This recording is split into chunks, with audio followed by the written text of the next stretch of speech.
Hi, my name is Lee Dewarden. I'm the Program Coordinator for Manufacturing Technology here at Quinsigamond Community College. My goal here is to tell you a little bit about manufacturing and how it might be a good fit for your career. So hopefully I can lend some knowledge to your decision. You really want to choose a career that you feel good about. It could be nursing, landscaping, could be a chef, finance or law, could end up in public service, could be anything, but you really should enjoy that career. Otherwise, what's the point? So I choose a career in manufacturing. You probably don't even know too much about the industry.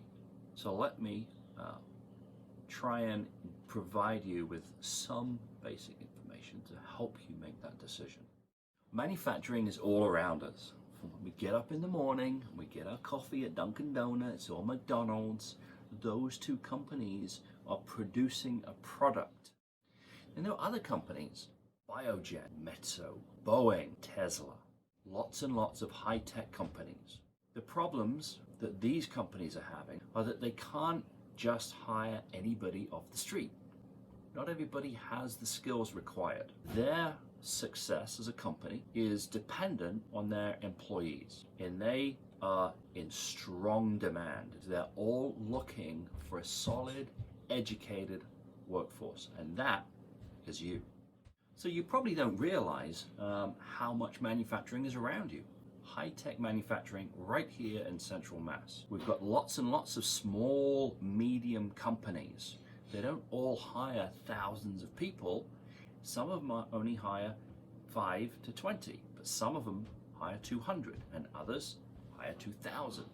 There's lots and lots and lots of opportunities in this industry. Now, being in this industry means that we are part of a supply chain, and a supply chain is critical in terms of getting the top level assembly of the final product. So here's an example of a supply chain. We've got some cotton that grows in the fields, and the farmers and their factory and the machines, those Massey Fergusons, those John Deere tractors, they cultivate the cotton and they send it off for processing. That processing turns it into thread. These raw balls of cotton get spun and turned into thread and yarn. That thread then goes off to another plant. They have to figure out how to turn it into a fabric on looms. They sew it. The sewing machine is one of the most amazing inventions.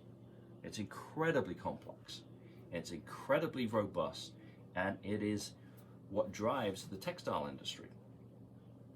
So we take those textiles, we send them off to another company where they get dyed.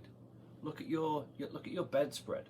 Look at your pillowcase. Look at some fancy shirts that you've got. They're all different colors, different designs, incredibly interesting. The fashion industry is huge when it comes to dyeing and patterning thread. Then we ship it off to another manufacturer, shipping in itself, another industry. Those boats are big. They've got engines, they've got crew, they've got navigation systems, all being manufactured by us. When it gets to the final port of call, they turn it into a product. T-shirt, summer shirt, a hat, socks maybe, smelly socks sometimes. So that's an example of a supply chain, and it's a global supply chain. So we integrate New Zealand, Australia, India, France, America, Canada, Argentina. Product is flowing between these countries all the time. It doesn't matter whether you're at the top of the supply chain or further down. You're somewhere in that supply chain.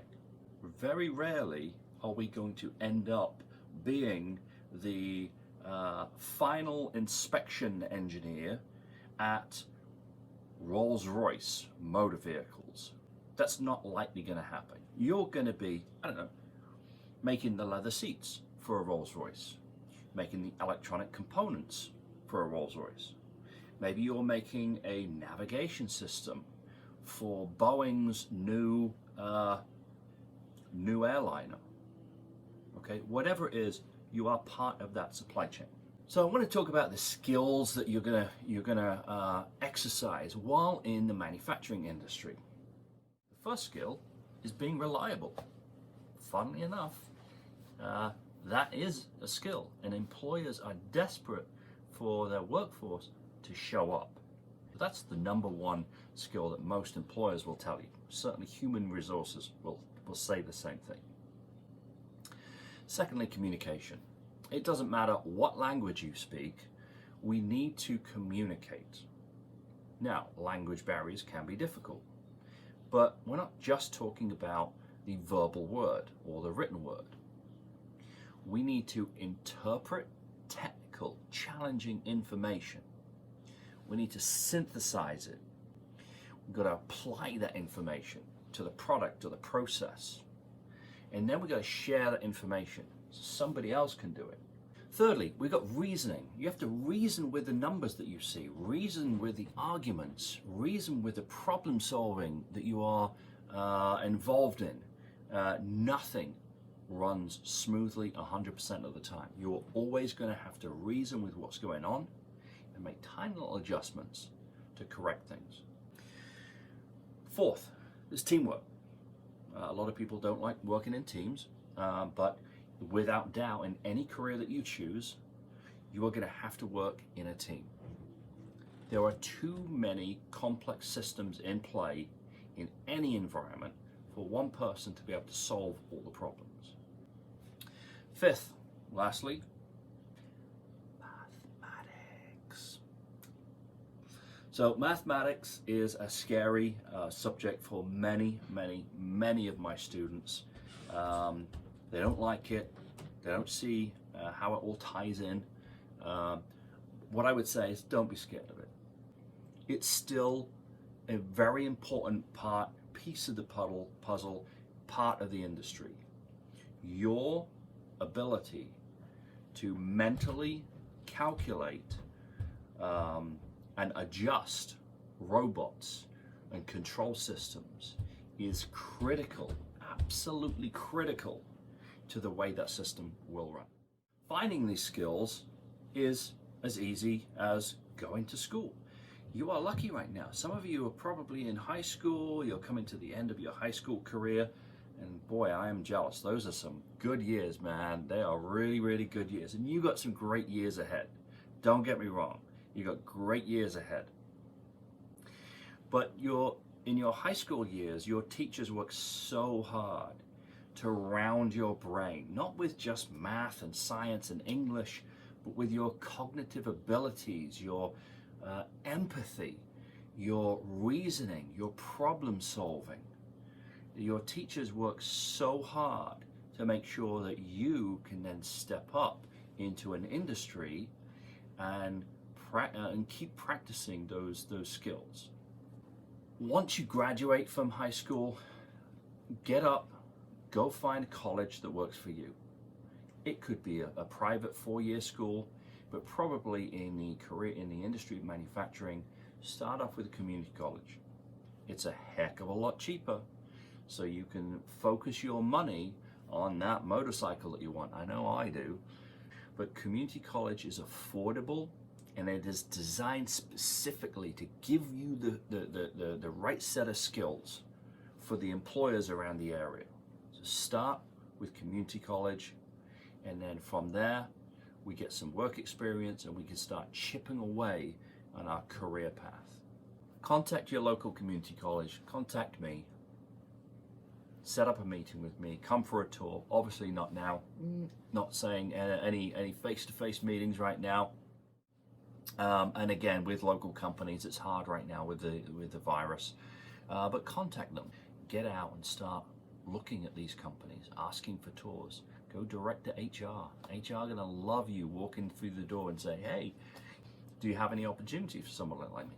And they'd be thrilled, absolutely thrilled. I know I would.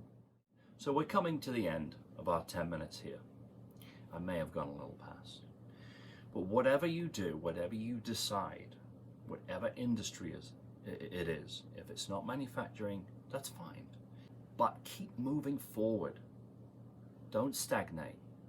Stagnation is only going to lead to regrets later on in life. So keep chipping away at your education, chip away at your career. It will pay dividends later on down the line. My final thought to you, be happy. Happiness doesn't come easy to everyone. Be happy with who you are. Be happy with what you have. Be happy about the challenges that you face moving forward. Try your best to be a positive person. If you're a positive person, your life is going to reward you with positive energy and a positive career. I want to thank you for spending some time with me and the governor.